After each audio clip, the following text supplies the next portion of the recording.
Hi, welcome. Enjoy the content, subscribe, and turn on notifications. Jason was sitting on the living room couch, holding a lukewarm cup of coffee. The aroma that used to comfort him seemed to have no effect that night. The TV was on, but he wasn't really watching. The day had been just like all the others, predictable and routine. Kelly, his wife, was in the bedroom, apparently getting ready for bed. At least that's what he assumed. Nothing about that night hinted that anything out of the ordinary was about to happen. A firm knock at the door echoed through the house, interrupting his scattered thoughts. Jason glanced at the clock on the wall. It was after 9. Who could it be at this hour? He got up slowly, confused, and walked over to the door, peering through the peephole. On the other side stood a man he'd never seen before, impeccably dressed in a black suit that looked like it came straight from a fashion magazine. He held a bouquet of flowers in one hand and wore a confident smile. Jason opened the door with hesitation. "Good evening. Can I help you?" he asked, trying to mask his surprise. The man, in a calm but certain tone of voice, replied, "Good evening. I'm here to pick up Kelly." Jason blinked, thinking he'd misheard. "Excuse me, what?" he repeated, trying to process the situation. Before the man could respond, Kelly appeared in the hallway, wearing a dress Jason hadn't seen her wear in months. She looked radiant, as if she'd gotten ready for a special evening. "Kelly, what's going on?" Jason's confusion was palpable. He felt the floor shift under his feet. Kelly, holding a small purse, looked him in the eye without looking away. "Jason, I'm going out. I'm tired of living the same routine day after day. I need something different. I need to feel alive." Her voice wasn't aggressive, but it had a firmness he didn't recognize. Jason froze for a moment, trying to figure out if this was really happening. "You're telling me you're going out with him?" He pointed at the stranger still standing at the door, now with an almost indifferent expression. Kelly took a deep breath and answered, "Yes. I warned you so many times that I wasn't happy, but you never listened." A mix of shock, anger, and disbelief washed over Jason. He tried to argue, but words seemed to slip away. "Kelly, we're married. This isn't just some casual outing. It's cheating," he finally managed to say, but she only shook her head. "This is an attempt to save something that's already gone, Jason. I didn't want it to be like this, but I can't keep pretending." The man stepped back, making room for Kelly to pass. Jason felt the urge to stop her but remained frozen, as if held back by invisible chains. Kelly walked past him without hesitation, leaving behind the soft scent of perfume he'd always loved. She turned briefly at the door, as if she were going to say something, but then changed her mind. The sound of her heels descending the steps echoed at the entrance as Jason stayed there, motionless, watching. The door closed with a sharp click, and the silence that followed seemed louder than any scream. Jason stood there alone, staring at the empty space where his wife had been just seconds before. The night, which had started like so many others, now held a mark that would change everything forever. That night, Jason couldn't sleep. He sat at the kitchen table, staring into space while the clock's hands moved painfully slowly. Each minute felt heavier than the last. The silence in the house, which once meant tranquility, now felt like a cruel reminder of Kelly's absence. Her words rang in his mind like a hammer, "I need to feel alive." He didn't know whether he felt anger, sadness, or sheer despair. The next morning, still in shock, Jason tried to get back to his routine. He got dressed for work, but the emotional weight was clear in his tired eyes and slow movements. He wondered if he should call Kelly, demand answers, or just wait for her to come back. But when he checked the bank app on his phone to pay some bills, he was hit by something even more devastating. The balance in their joint account had dropped drastically. More than half of their money was gone. He gripped his phone tightly, stunned, as if that alone might bring the money back. Scrolling through the transaction history, he found the source of the problem, a transfer to an account he didn't recognize. The transfer had been made that same night, right before Kelly left. A cold shiver ran down his spine. She'd taken the money. It wasn't just a night out to clear her head or a cry for attention, it felt like a complete betrayal. Jason took a deep breath, trying to stay calm. He immediately called the bank to block any more transfers, but they told him that because it was a joint account, Kelly had the legal right to move the money. The operator on the other end of the line sounded almost indifferent to the pain Jason was feeling. He thanked them mechanically and hung up, feeling powerless. For a few minutes, Jason sat on the couch, unmoving. His mind raced with scenarios of anger and sadness. He tried to find some explanation for what Kelly had done. Had she been planning this for a long time? Was the man she went out with involved? He knew he needed to do something, but all those conflicting emotions made it hard to think clearly. Determined to protect what was left, Jason started taking practical steps. He canceled their shared credit cards and moved the remaining money into an account in his name only. He went to his insurance company's website and changed the beneficiaries on his policies, removing Kelly from all of them. Then he called a lawyer a coworker had recommended a few months earlier. He never thought he'd need that contact, but now it was a matter of survival. The lawyer advised him to gather all financial documents and be ready to start divorce proceedings. While Jason was dealing with that avalanche of problems, Kelly was somewhere else, believing her actions were a clear sign that their marriage needed attention. She had no idea of the emotional and financial damage she'd caused. In her mind, everything could be settled with an honest conversation at the right time. But Jason, hurt and wary, was already heading in another direction. In the days that followed, Jason started reflecting on the signs he'd ignored over the years. Little comments, distant looks, subtle changes in Kelly's behavior. Everything made sense now. He felt a mix of guilt for not seeing it earlier and anger that she hadn't been honest. If she was so unhappy, why didn't she say anything? He asked himself over and over, hoping an answer would magically appear. The emptiness in the house was overwhelming, but Jason filled it with action. He organized paperwork, sought legal advice, and tried to move forward. Still, the pain lingered. At night, when the silence became deafening, he'd find himself looking at the empty side of the bed, fighting the urge to grab the phone and call Kelly. But he knew he couldn't. Something inside him had changed, and he wasn't sure there was any going back. Jason was exhausted that night. Work at the office had been especially intense, and the lonely days were starting to weigh on him more than he'd anticipated. He stopped at the grocery store, bought something quick to eat, and headed to his car. His routine felt mechanical, without any real purpose or emotion. While driving through the dark streets toward home, his mind wandered, full of tangled thoughts about the upcoming divorce, Kelly, and all the choices that led him here. It had started raining a few minutes earlier, turning the pavement into a slick mirror. Distracted, Jason adjusted the windshield wipers while listening to the rhythmic sound of raindrops hitting the car's roof. The radio played a sad tune that matched his mood. He was so lost in thought that he almost didn't notice the yellow light ahead.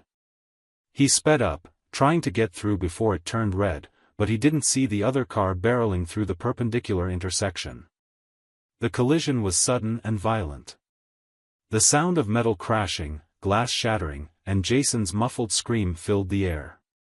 His car was shoved to the side, spinning around twice before coming to a stop in the middle of the street. Time seemed to slow for a few moments, and then everything went silent. Jason slumped against the steering wheel, held in place by his seatbelt, blood trickling from his head after hitting the dashboard. Nearby drivers stopped to help, some calling emergency services, others rushing toward the car to check for survivors. Jason was unconscious, and the smell of gasoline mixed with the fresh rain filled the air. Sirens began echoing in the distance, growing louder as they approached. Paramedics arrived quickly and found Jason still breathing but unresponsive. They carefully pulled him from the vehicle and placed him on a stretcher. One of them, checking his vital signs, confirmed everyone's worst fear: Jason had a severe head injury. They rushed him to the hospital, where the medical team raced against time to stabilize him. Meanwhile, Kelly was at home, reflecting on the past few weeks. She had begun to question her own actions, wondering if there was still time to fix what she'd broken. The insistent ringing of her phone interrupted her thoughts. She answered, not recognizing the number, but the urgent voice on the other end was unmistakable. "Kelly, this is about Jason. He was in a bad car accident and he's at the hospital. You should come." Kelly left home in a hurry, heart pounding, unsure what she was about to face. When she arrived, the cold, chaotic atmosphere of the ER surrounded her. Doctors and nurses dashed back and forth, while families of other patients waited anxiously for news. She went up to the reception desk and explained who she was. "Jason Miller. My husband. He was in an accident," she said, almost out of breath. The receptionist checked the system quickly and directed her to a nearby waiting room outside the ICU. Kelly sat there, restless, the anxiety building up. Minutes felt like hours until a doctor approached. He looked serious but calm. "Kelly, your husband is stable but in critical condition. He suffered a head trauma and is in a coma. We did everything we could to stabilize him, but what happens next depends on how his body responds." Those words hit Kelly hard. With a gentle gesture, the doctor led her to the room where Jason lay. When she walked in, she felt a lump in her throat. Jason, usually so strong and certain of himself, looked unrecognizable lying there, surrounded by machines monitoring his vital signs. A bandage was wrapped around his head, and bruises were visible on his face. Kelly approached slowly, hesitant. Each step felt heavier than the last. When she finally reached his bedside, she held out her hand but hesitated before touching him. "Jason," her voice came out in a whisper. She wanted to say so many things but had no idea where to begin. Guilt weighed on her. She remembered the past few weeks, the words she'd said, the coldness with which she'd left home. And now he was here, unconscious, not even aware that she'd come. She sat down next to him and finally held his hand, feeling the warmth of his skin. "I never wanted this. I never wanted things to end up like this." Tears streamed down her face as she spoke, not knowing if he could hear her. The sound of the machines filled the room, making the moment feel even heavier. A nurse came in to adjust the monitors and looked at Kelly with understanding. "You can stay as long as you need. He's being well taken care of. We're watching him closely." Kelly nodded in thanks, knowing those words didn't really ease the weight on her heart. At that moment, Kelly realized how much her impulsive actions had pushed them apart. Jason, who'd always sought stability and order, was now stuck in a situation where everything was beyond his control. She wondered if she'd get the chance to say everything she was feeling or if this silence would be the last memory he had of her. Night fell as Kelly stayed by his side, watching for any sign that he might wake up. She knew time wasn't on their side, but all she could do was sit there, holding his hand, hoping he was strong enough to come back. The days passed in a heavy fog. Kelly stayed at the hospital, visiting Jason every day, even though he showed no signs of waking. The ICU had strict rules, but she made sure to use every minute she was allowed by his side. Sitting in an uncomfortable chair, holding his hand, Kelly spoke softly, not knowing if he could hear. "I'm so sorry, Jason. I never wanted things to get this bad." Her voice often cracked under the tears she tried to hold back. But the truth was that Jason's silence hurt more than any words he could have thrown at her. There were no answers, just the constant beeping of machines around them. While Kelly replayed past moments in her head, drowning in regret, the medical team worked tirelessly to keep Jason stable. His head trauma required extreme care, but the prognosis was uncertain. Each test came back with the same conclusion: only time would tell. One afternoon, just as Kelly was about to enter his room again, a doctor asked her to come talk in a private room. They sat down on opposite sides of a small table. His expression was neutral, but with the seriousness she already recognized. "Kelly, we need to talk about Jason's condition. He's staying stable, which is a good sign. However, there's something important you need to know." He paused, as if searching for the right words. "When he wakes up, there's a chance he could have some level of amnesia. It's common with head trauma. It could be temporary or permanent, and we won't know until he regains consciousness." It felt like a punch to the gut. Kelly could almost feel the ground dropping out from under her feet. "He might not remember me?" she asked, her voice wavering. The doctor kept his calm tone but didn't soften the truth. "It's a possibility. He might not remember recent events, like the accident, or even close family and friends. We have to be prepared for that." Kelly left the room feeling more vulnerable than ever. The thought that Jason might not recognize her was devastating. At the same time, a tiny part of her wondered if this could be a chance to start over. Maybe he'd forget the fights, the painful moments, the words that hurt him. Maybe they could rewrite their story. A few days later, as Kelly sat by his bed, something unexpected happened. Jason moved his fingers. It was such a slight movement that she almost missed it, but when she realized what had happened, her heart raced. "Jason?" She leaned closer, holding his hand more firmly. His fingers moved again, and she saw his eyes begin to open. It was a brief moment, but it was full of hope. Jason blinked a few times, his eyes still unfocused, as if trying to figure out where he was. Kelly quickly called for a nurse, who came in and checked him. "This is a good sign," the nurse said, smiling encouragingly.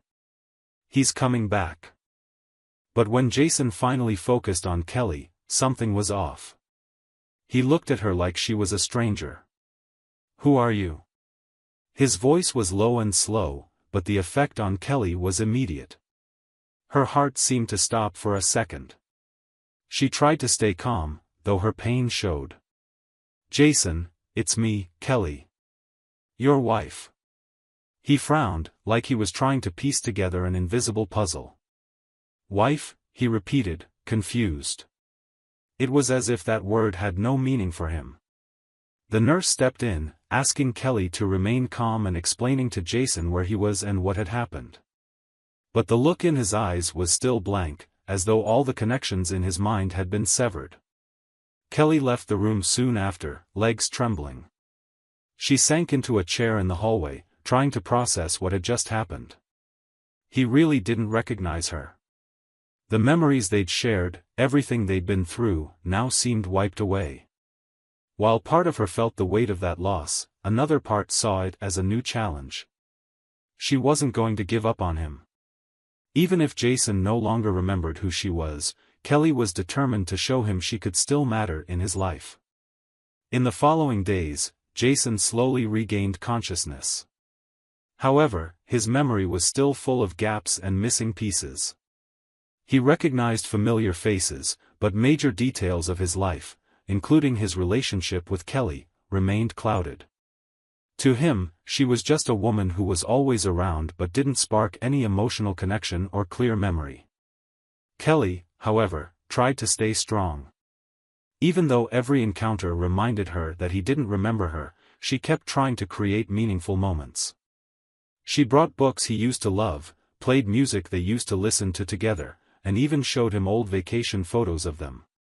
But each attempt was met with polite indifference, like he was interacting with a distant friend, not his wife.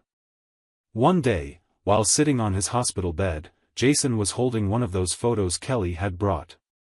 It showed them at the beach, laughing as they held ice cream cones. He stared at it for a long time, trying to force his mind to recall something. But no matter how hard he tried, all he felt was frustrating emptiness. "You look so happy here," he said, handing the photo back to Kelly. His voice had no emotion, just curiosity. "I wish I could remember that." Kelly smiled, but there was sadness in her eyes. It was a special day, she said, putting the photo back in her bag. But we don't have to force anything. We can make new memories when you're ready. Her words were full of hope, but she knew that creating new memories wouldn't erase old wounds. While Jason focused on his physical recovery, he also began questioning who he'd been before the accident. Without his recent memories, he felt like an empty slate, with a chance to start over. But when he discovered some divorce papers Kelly had brought to the hospital, his uncertainty grew. "Why was I divorcing you?" he asked, sounding both curious and cautious. Kelly froze. She knew this moment was coming, but she still wasn't prepared. "It's complicated," she began, choosing her words carefully. "We were going through a hard time, but it doesn't matter right now. What matters is you getting better." Jason didn't press the issue, but her vague explanation only fueled his doubt. A few days later, Jason was discharged. He still needed physical therapy and medical follow-ups, but he was eager to leave the hospital and get back to his life, whatever that was now. Kelly brought him home, but the atmosphere felt strange for both of them. The house that used to be a couple's home now felt cold and unfamiliar. Jason walked around the rooms like a visitor, touching items that once had meaning but were now just decorations. On that first night back, while Kelly cooked dinner, Jason watched her from the living room. He couldn't ignore something about her, a mix of pain, regret, and determination that intrigued him. He wanted to trust her, but something told him to keep a bit of distance. After all, they'd been in the process of getting divorced for a reason, right? After dinner, Kelly sat next to him on the couch. The silence between them was heavy, but Jason finally spoke. "I feel like there's something you're not telling me, Kelly. Something important." She took a deep breath, knowing he was right. It was time to face reality. "Jason," she began, her voice trembling. "I made bad choices. I pulled away from you, and I did things that hurt you. I thought I was looking for something that was missing in our lives, but all I ended up doing was losing everything." She didn't go into details, not wanting to overwhelm him further, but her words carried genuine remorse. Jason looked at her for a long moment, trying to read her emotions. "I don't know how I feel about all of this," he admitted. "But I want to try to understand. I want to know who I was, who we were." There was a vulnerability in his voice that gave Kelly a glimmer of hope, but she knew any path to reconciliation would be a long one. Over the following weeks, Jason worked on rebuilding his life piece by piece. He returned to work part-time, revisited hobbies he used to enjoy, and even made some new friends. Kelly stayed close but didn't force her presence on him. She understood that she needed to earn his trust again, not based on their shared history, but on the person she was now. One sunny afternoon, as Jason was going through some files in his home office, he found an old letter tucked away in a drawer. It was from Kelly, written during a rough patch in their marriage. In it, she confessed her fears, insecurities, and, most of all, her love for him. As he read her words, Jason felt something stir inside him. It wasn't exactly a memory, but more of a feeling, like an echo of who he used to be and who he could still become. That night, he went out to the garden, where Kelly was sitting, gazing at the sky. Jason held the letter in his hand. "I found this," he said in a softer voice than she expected. Kelly looked at him, surprised, but before she could speak, he went on. "I don't remember writing my part of this story, but I want to try now. Maybe I can write it today." Kelly smiled, and for the first time in a while, she felt there was a real chance. It wasn't an easy or perfect new beginning, but it was a start, more than she could have hoped for. Thank you for watching the video. If you enjoyed it, don't forget to subscribe to the channel and turn on notifications so you won't miss any updates. See you next time.